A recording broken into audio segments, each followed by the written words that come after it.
Yang saya hormati Al-Mukarram Bapak Kiai Supriyadi sebagai Wakil Talqin Fadhilul Syekh Muhammad di wilayah Semarang, juga sesepuh di DKM Masjid Al-Hidayah Al-Mukarram Bapak Haji Dedi dan seluruh keluarga besar, juga rekan-rekan pengurus di Masjid Al-Hidayah ini dan ikhwan akhwat yang saya muliakan dan saya hormati.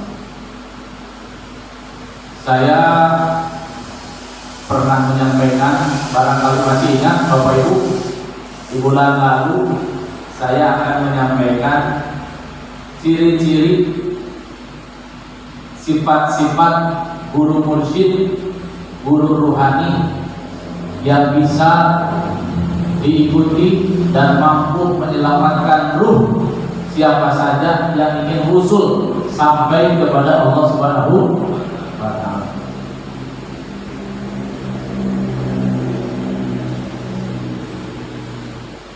Thariqah itu harus pokok syaratnya. Kalau 7 syarat itu tidak ada dalam sebuah thariqah, maka thariqah itu bisa disebut legal, tidak sah, tidak akan terasa hasilnya oleh pengamalnya. Saya mengulang sedikit. Menurut riset penelitian Profesor Dr. K.H.I. Asep Usman Ismail, beliau adalah salah seorang guru besar ilmu tasawuf di Universitas Islam Negeri Jakarta, dan beliau itu wakil talqin Pakasa Wahab, tinggalnya di Sukabumi. Thariqah itu harus ada 7 syaratnya, 7 pilar, 7 biang. Kalau 7 ini ada, pokok. Kalau salah satunya tidak ada,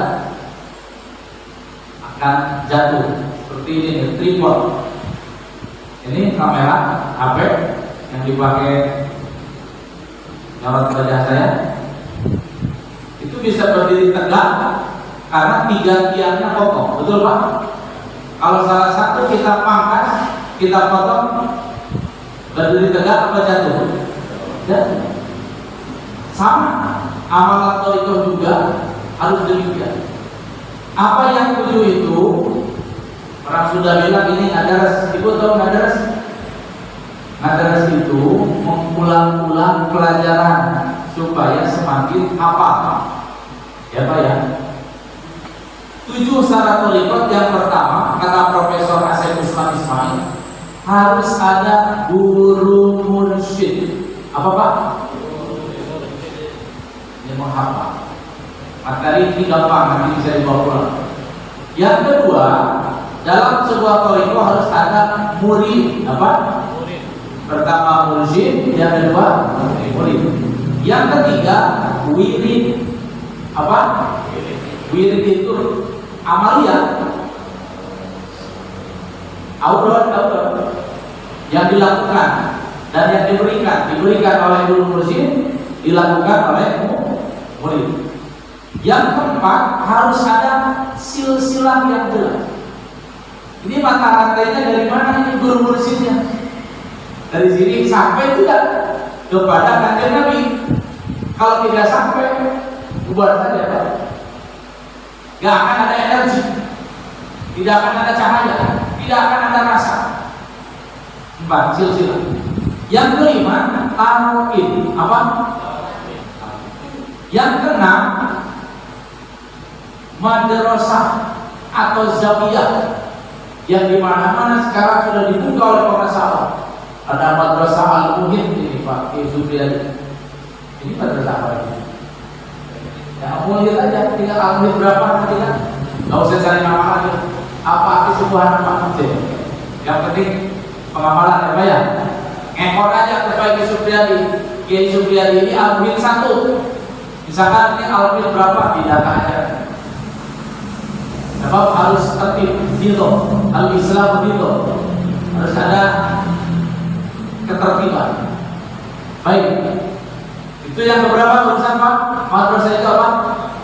Keenamnya. Jadi madrasah itu tempat para murid yang dididik oleh Syekh Mursi mengamalkan ilmu ini. Dulu di zaman Syekh Abdul Qadir,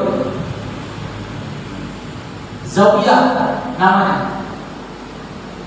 Murid-murid Syekh Abdul Qadir yang dekat dan dari jauh pada datang menerima aurat-aurat, zikir, saum dan lain-lain.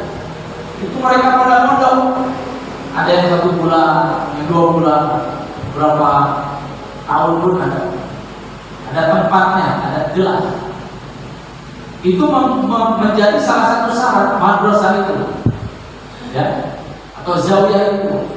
Oleh apa ditambah setiap tempat manaqib, zikir, khatamah dan seluruh amaliyat teknik yang surya dirasa oleh apa disebut madrasah plus raudhah. Yuk kita sebut madrasah plus raudhah. Jadi orang tahunya raudhah hanya di mana Pak? Tahunya hanya di Madinah. Raudhah taman surga. Nah itu raudhah yang di sana itu dulu tempat sahabat-sahabat Nabi menimba ilmu dari Nabi. Mereka pada zikir, mereka pada qiyamul lail dan lain-lain. Taman surga. Baik. Oleh para sahabat dikembangkan di raudhah itu tidak hanya di Madinah, banyak ribuan di Indonesia, di antaranya di sini di Masjid Al-Hidayah Al-Hadrum. Kita ini sedang duduk di raudhah, di taman surga. Sahabat tanya ke Nabi, "Wa ma riyadul jannah ya Rasulullah?" Apa yang kau maksud taman surga itu wahai Nabi? Nabi menjawab, "Majalisul dzikr." Tempat-tempat yang dipakai zikir kepada Allah. Cerita kita zikir ya. Sampai barusan terus saja pada duduk. Sampai ngantuk-ngantuk, kalau itu nikmat kan. Biasanya yang sulit tidur di rumah, kalau mau gampang tidur bawa anak di morok, tenang, ya. Baik, Bapak Ibu yang saya muliakan. Yang ketujuh, syarat sebuah thariqah yang kokoh adalah etika, adab. Ada adabnya, ada adab guru ke murid, ada adab murid ke guru, ada adab guru ke guru, ada adab murid terhadap sesama murid. Itu kajian itu ada di kitab Anwarul Qudusiyah. Saya selewat saja dulu pernah belajar, kawan-kawan bisa nanti disampaikan. Kalau berbicara adab, etika dalam thariqah menurut Syekh Abdul Wahab Asy-Syarani lebih daripada 1000 adab kalau dikaji. Etika. Nah, etika ini lepas harus Pak.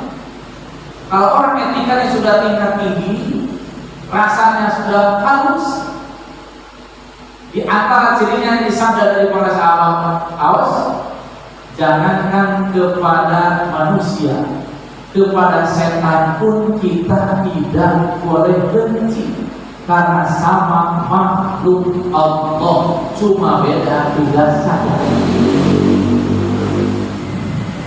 Itu etika perlu luar biasa. Kalau kita tidak belajar thariqah, tidak punya Syekh Mursi, kalimat itu tidak didapatkan. Umumnya setan musuh kita, ada lain setan terus. Kalau orang bisa ketemu sama setan, mungkin setan bicara, kenapa kamu nyalain gue terus? Kamu tidak digoda pun sudah bakat, kamu sulit ibadah. Ada yang saya bilang. Baik, Pak. Kita ulangi. Ada 7 ya. Yang pertama dalam thariqah muqarrar itu harus ada guru mursyid. Yang kedua yang ketiga yang keempat silsilah, yang kelima talqin, yang keenam madrasah plus raudhah, yang ketujuh adab. Baik, kita berbicara satu-satu dan tidak mungkin selesai satu pertemuan. Sesampainya saja Pak. Guru mursyid, guru rohani dalam sebuah perjalanan dohir batin seseorang tidak bisa asal-asalan.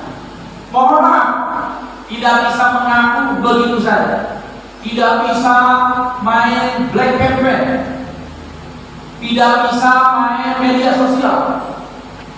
Sekarang itu mudah, Pak. Membuat orang tenar sangat mudah. Kita semua tinggal sewa ahli IT, ahli teknologi.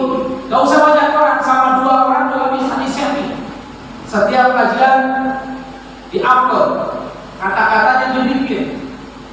Ya, ini adalah A, B, C. Mungkin kalau selewat bisa-bisa saja, tapi untuk bisa abadan, untuk bisa abadi, dan untuk bisa benar-benar membawa ruh usul kepada Allah, tidak semudah itu. Nah, kriteria di kitab ini, kriteria ciri guru ruhani, guru mursyid yang benar-benar benar ada 25. Berapa? Ada 25. Oleh para sahabat ini dijadikan referensi. Kalau 25 ini ada pada Syekh Mursyid itu, ya mau silakan. Mau berguru silakan, tidak. Judulnya ini khidmat ilmiah. Jadi apakah teknik Surya Resirasa yang sekarang guru mursyidnya Abah Aos, apakah Abah Aos itu betul guru mursyid? Ini kajian. Itu Bapak ya. Jadi, yang pertama, ini kitabnya sebetulnya satu kitab, ada 6 kitab di dalamnya. Namanya Majmu'atur Rasail. Dari 5 kitab di dalam ini, yang terakhir adalah Fathul Jalil. Jadi di kitab Fathul Jalil ini disampaikan, dibahas 25 ciri ulama ahli ma'rifat guru ruhani sebagai pelanjut tugas kenabian. Bukan Nabi, tidak akan ada lagi Nabi setelah ada Nabi Muhammad Sallallahu Alaihi Wasallam. Khatamul Anbiya wal Mursalin. Nabi mudah itu. Tetapi yang melanjutkan tugas kenabian, membuat ruh manusia ini bersih lagi, yang suka taat dirombak, diservis menjadi suka taat, yang hatinya gelap supaya bisa terang lagi. Ini cirinya ada 25. Yang pertama, dalam kitab Fathul Jalil menyatakan al-babul awal, bab yang pertama, ciri yang pertama, seorang guru mursyid itu harus ayyakuna tabi'an li syaikhi basir yatasalsalu ila sayyidil kaunaini sallallahu alaihi wasallam. Ciri yang pertama, Syekh Mursyid itu harus terbukti mengikuti seorang syekh yang mata hatinya, basirohnya, yang tasal menyambung. Tasal itu nyambung ke mana? Ila sayyidil kaunain, kepada raja 2 alam. Siapa raja 2 alam ini? Yaitu Kanjeng Nabi Muhammad sallallahu alaihi wasallam. Karena kita berbicara Abah Awas itu nyambung tidak ke Kanjeng Nabi? Nyambung. Maka kepada Abah Awas ini, Bapak Ibu perlu disampaikan yang belum tahu, yang ingin tahu, Abah Awas itu silsilah ke-38. Ya, ke-38. Apakah Abah Awas mengikuti seorang syekh sebelumnya? Ya. Guru mursyid Abah Awas silsilah ke-37-nya Syekh Ahmad Sohibul Wafah Tajul Arifin, yang tekarnya sering dipanggil Abah Ano. Siapa Pak? Itu dari situ ya silsilah. Abah Ano dari mana? Dari Abah Sepuh. Ya ayahnya, ya guru mursyidnya. Terus Pak, ya silsilahnya 19 ke atas, dari Abah Awas ke atas 19 itu adalah Syekh Abdul Qadir Al-Jailani Qaddasallahu sirruh. Nih, maaf saya beri. Yang ini baca. Ini yang diteliti, yang diriset oleh sahibnya, oleh C.S. Abdul Qadir. C.S. Abdul Qadir itu ingin tahu bagaimana ibadah Abdul Qadir. Maka beliau mengikuti siang malam ibadah Abdul Qadir. selama 40 tahun.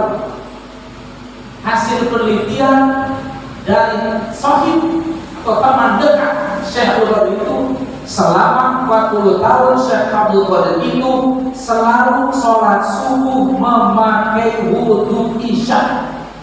Selama 40 tahun tidak wudu lagi.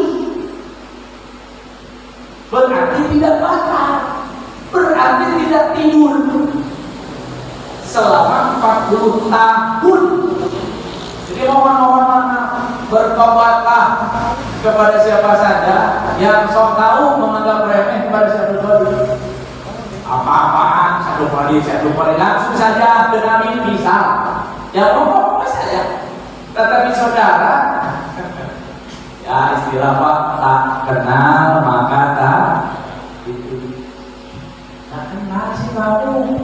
Makanya demikian. Coba kalau kenal dulu, maka mana Nabi kita juga ini mana? Ini Syekh Abdul Qadir. Dirinya saya muliakan. Baik. Nah, 19 ke atas dari para sahabat awas Syekh Abdul Qadir silsilah. Nah, 17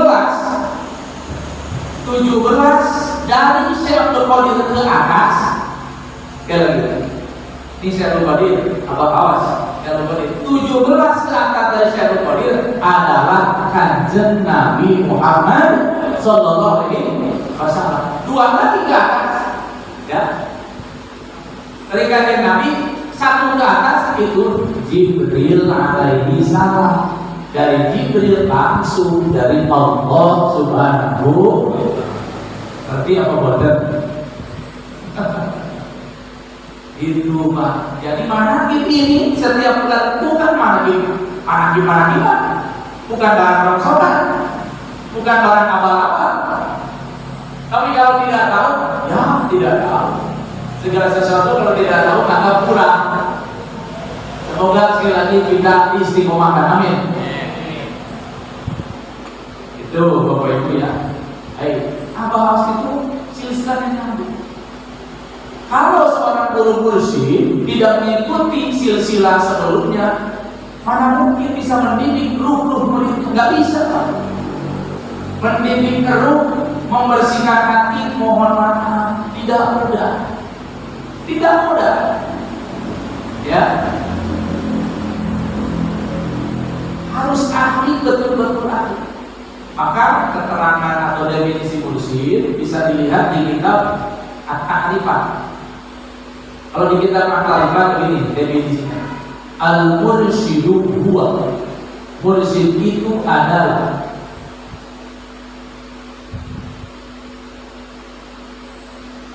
alladzi yadullu 'ala thariqil mustaqim qabla dhalal. Itu di kitab At-Ta'rifat. Mursyid adalah alladzi yadullu menunjukkan ala thariqil mustaqim kepada jalan yang lurus. Kemana? Ke hadrat Allah Subhanahu wa ta'ala. Qabla dhalalati, sebelum ruh-ruh ini tersesat. Mohon maaf Bapak Ibu, kalau kita pada zaman ini tidak punya pembimbing rohani, ruh ini tersesat. Mohon maaf, untuk sampai kepada Allah bukan hanya dengan baca Quran, bukan, tapi bukan tidak boleh. Mohon maaf, penjelasannya harus dipahami. Untuk terus usul sampai kepada Allah, jaminannya bukan dengan hafal Quran, bukan dengan hafal hadis, bukan dengan hafal bahasa Arab, bukan itu, Pak. Untuk memasukkan ruh kepada Allah itu aturannya SOP-nya jelas, harus disampaikan oleh Syekh Mursyid ini. Yang dulu SOP-nya diterima dari Kanjeng Nabi Muhammad. Itu loh, Pak. Ya, maka bahagia sekali, bersyukur kata kita semua sudah dipertemukan dengan Syekh yang baik. Yang mata hatinya para sahabat awas sudah betul-betul buka syafa. Ini teori Bapak Ibu kalau tidak sering menemui Abah Awasnya, ini keterangan baru di otak saja. Makanya ada sobat itu Pak, jadi otaknya di berikan siraman ilmiah, nanti rasanya Bapak Ibu kalau saya duduk di hadapan apa merasakan itu ya. Silakan bikin rombongan Pak Haji, tapi jangan terlalu juga menyandarkan ke Pak Haji. Dan beliau juga banyak kesibukan. Ada apa? Kalau Pak Haji bilang para dia aja sendiri. Pak siapa? Kebutuhan siapa? Kebutuhan masing-masing. Jadi jangan menyandarkan kepada orang masing-masing. Syukur kalau klop waktunya, klop segalanya. Kalau ini tidak klop, ini mudah nggak kuat main ketemu, jangan mengandalkan, pergi sendiri sama keluarga. Nah, itu Bapak Ibu yang saya muliakan. Saya pun kalau tidak sering sohbah kepada sahabat Allah, ruh saya itu lemah. Mohon pada apa Haji Dedi? Rumah saya kepada sahabat Allah, kalau pakai motornya ngebut, pakai sudah di 10 menit. Kalau agak santai 15 menit, dekatin.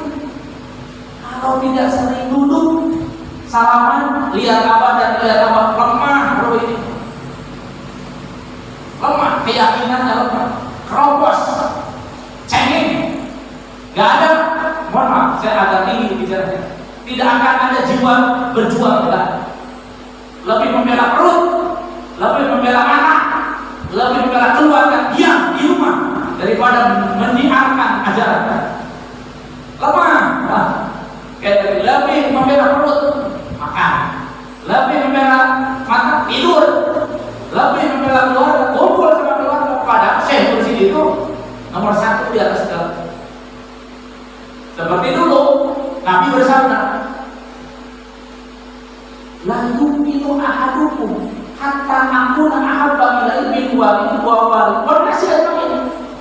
Itu Nabi yang bersabda. Tidak sempurna iman kamu semuanya, sabda Nabi ke sahabat. Kalau aku tidak dicintai oleh kamu semua daripada dirimu, keluargamu dan semua manusia. Jadi cintamu yang nomor satu kepada Allah, 2 kepada aku.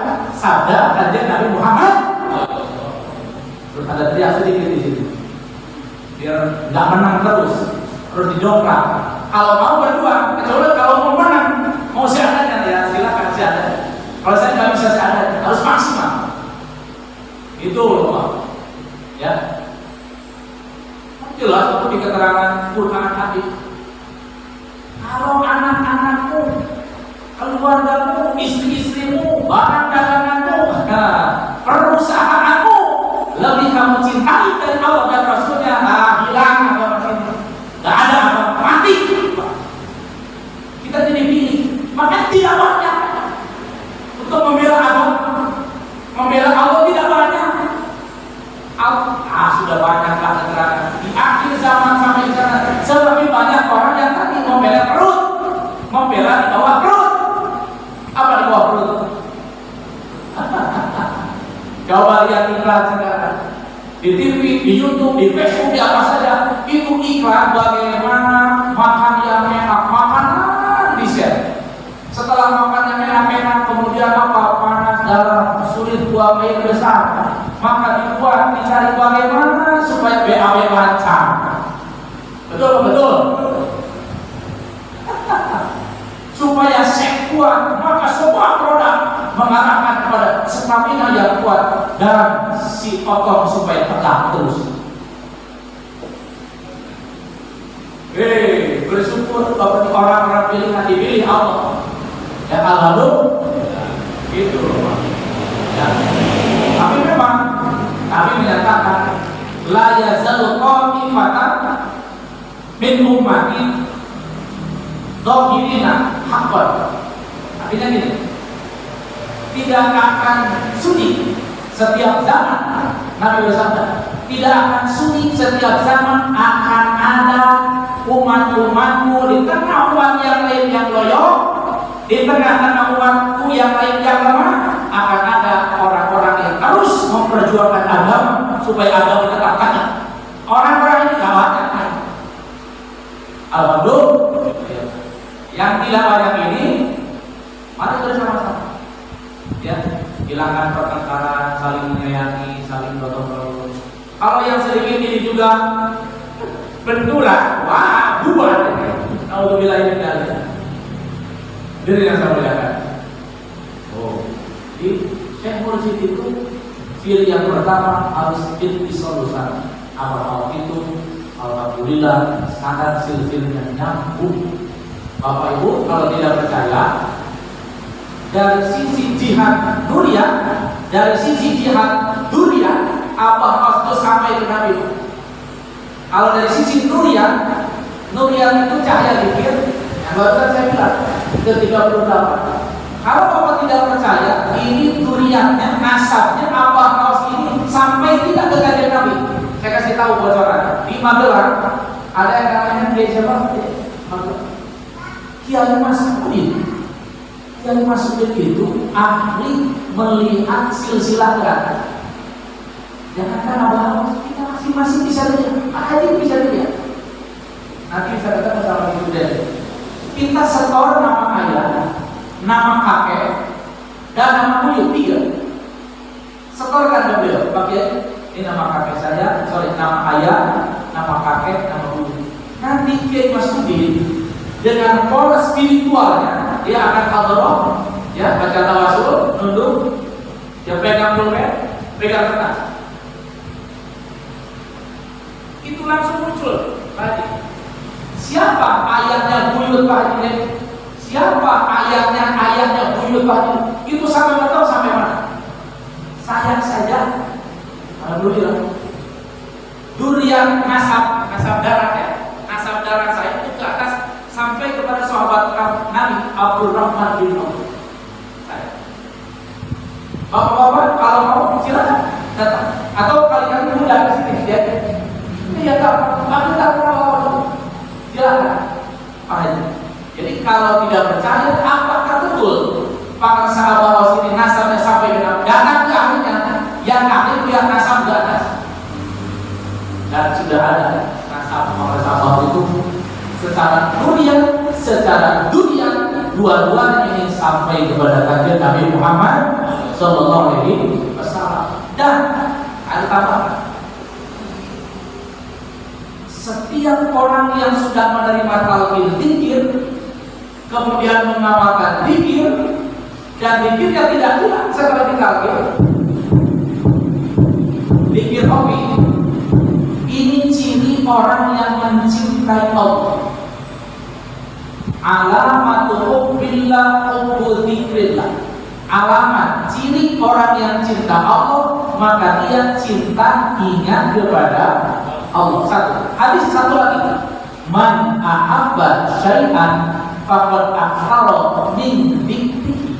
Siapa yang mencintai sesuatu, maka orang ini akhara min dzikri, lebih banyak mengingatnya daripada melupakannya. Pakai analogi, pakai nasi. Semua orang khusus umat Islam, kalau ditanya apakah engkau cinta Allah, pasti semua menjawab mana cirinya? Di hadis barusan, kalau kita cinta Allah, maka cirinya harus banyak mengingat Allah.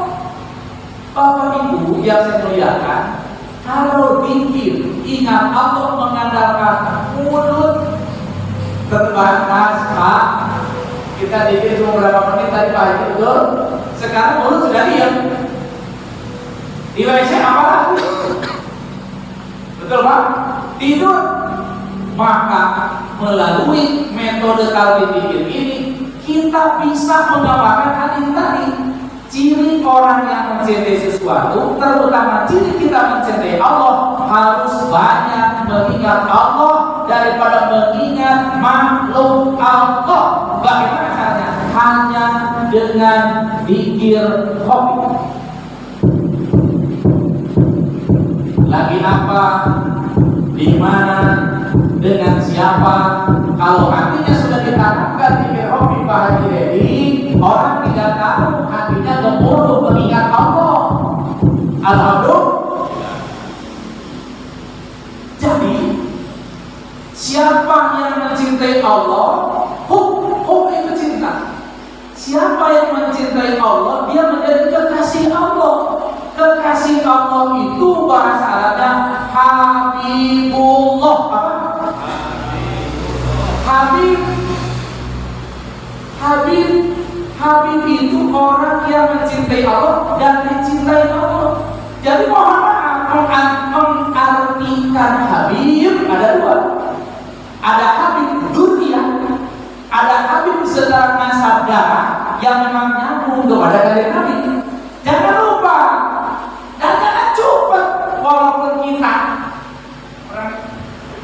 orang Gunung Pati, saya orang Cianjur, walaupun kita darahnya tidak sampai ke Nabi, wah saya mah bahaya, saya bukan Habib. Betul, secara dunia kita bukan Habib, ya, tetapi secara nuriyah, secara garis silsilah pikir, cahaya pikir ini, kita ini semua sudah jadi Habib, sudah jadi kekasih Nabi, sudah bisa masuk ke kriteria orang yang mencintai Allah, yang dirinya banyak pikir kepada Allah, yang mana orang yang banyak cinta Allah, orang yang banyak minat Allah disebut Habib. Jadi kesimpulannya sebetulnya dalam terminologi ilmu tasawuf tariqat, orang yang sudah menerima talqin itu sudah boleh dan kalian disebut Habib. Nggak usah ngaku, Pak, kenalin saya Habib Pak. Nggak usah. Itu penyampaian saya bisa ditangkap. Mana-mana bahaya yang lain, Bapak. Sedikit harus saya tekan supaya lebih mengerti. Karena tidak mudah juga, tapi tidak sulit juga. Jangan nyebut sulit, nggak ada sulit, mudah. Jadi kalau saya nyebut kepada diri Pak Habib, jangan Pak Habib sehat, nggak usah, jangan nyebut Habib bisa itu oke, nggak apa-apa Pak. Yang tidak boleh kita mengakui diri, woi, harus tahu ya sama saya dari Habib, saya Habib ya, panggil saya Habib ya, itu yang tidak boleh. Alhamdulillah. Itu Habib itu orang yang mencintai dan mencintai. Laki-laki kalau Habib, kalau perempuan Habibah. Apa bu? Ini Habibah semua. Alhamdulillah. Urusan diakui tidak bukan urusan kita, urusan Allah. Tapi kalau lihat dari dasar-dasar maroti, sadaran-sadaran, semua yang sudah tak itu Habib. Apa maksudnya? Orang yang mencintai Allah. Mana cirinya? Selalu ingat kepada Allah. Bukan di mulut, woi. Mohon maaf saya teriak. Ingat Allah di mulut terbatas, Bapak. Di WC nggak boleh, dikit betul. Di kendaraan kita dikit. La ilaha illallah, la ilaha. Paling buatan Pak begini ya. Lagi ngeladangin bakso, tukang bakso. Lagi di kantor, dikit terus. La ilaha illallah. Bukan itu. Makanya banyak yang tidak tahu ini. Setiap jantung kita diisi dengan mengingat Allah namanya. Tidak akan bisa kalau tidak ditanamkan oleh guru mursyid, betul? Dulu juga sama. Sayyidina Abu Bakar sampai dikasih jempol sama Kanjeng Nabi. Sayyidina Abu Bakar kalau boleh jempol dua, jempol kaki juga diangkat. Nabi menjempolkan Sayyidina Abu Bakar kepada sahabatnya. Di kitab Rasul dijelaskan, man afdal sholatin wala siyamin min Abu Bakar. Abu Bakar itu sabda Nabi ke sahabat sedang kumpul, tidak ada lebihnya dari kamu semua kalau dibandingkan tentang sholat dan saumnya. Sholat Abu Bakar biasa aja, saumnya juga biasa-biasa. Abdi Nabi walakin akan tetapi keunggulan Sayyidina Abu Bakar apa saja Nabi? Ma waqara fi qalbihi, ada sesuatu yang mengeras di dada Abu Bakar. Kalau kamu Nabi sampai kalau kamu tahu, kalau kamu bisa mendengar, kalau kamu lewat Abu Bakar, kalau kamu bisa Allah berikan pengetahuan, kalau kamu lewat Abu Bakar, di dada Sayyidina Abu Bakar mendidihnya suara dikir seperti suara minyak yang sudah dipanaskan. Cuma kamu aja yang nggak tahu. Ini asli dalam waktu ini begitu. Aslinya Ustaz tadi itu harus teriak-teriak supaya jelas. Mudah-mudahan sedikit-sedikit ada penjelasan. Amin. Dikir yang akan menyelamatkan ruh ketika ruh harus keluar dari jasad. Kalau ruh sudah ditenggorokan 30 juz yang sudah dihafal bilang, jangan sombong. Hadis apa? Hadis Sahih Bukhari, Imam Abu Dawud, An-Nasa'i dan lain-lain. Ketika ruh sudah ditenggorokan bilang, mohon maaf, nggak percaya nanti buktikan. Kalau sedang sekarang nge-WA ke saya ya. Apalagi duit, apalagi sahur, nggak bisa membantu. Pikir ini nanti akan muncul, yang akan terdengar, yang akan jelas firman Allah. Alhamdulillah syaitan berarti. Yauma la yanfa'u malun wa la banun illa man atallaha biqalbin salim. Satu hari di mana semua tidak akan bermanfaat bagi kita. Anak sudah tidak manfaat, istri, suami, orang tua, apalagi tetangga. Kapan itu hari itu? Hari di mana ruh sudah ditenggorokan, harus keluar, deadline. Istilah orang wartawan, deadline sudah habis waktu. Walaupun kamu betah, gak bisa keluar. Yang akan bermanfaat illa, kecuali katanya satu baju. Illa itu disna, mencoba dia. Ilaman atau kecuali orang yang telah datang kepada Allah. Datang kepada Allah itu dengan apa? Allah menyatakan biqalbin salim, dengan hati yang selamat. Hati yang selamat itu yang bagaimana? Yang di dalam hatinya ada nama Allah yang maha menyelamatkan. Alhamdulillah. Sudah tinggal makan kalau ada satu, bisa banyak-banyak ya. Ini juga belum selesai. Semoga bulan besok kita dipertemukan lagi. Amin. Kasih tahu yang lain. Ini kajian apa? Mohon maaf. Assalamualaikum warahmatullahi wabarakatuh.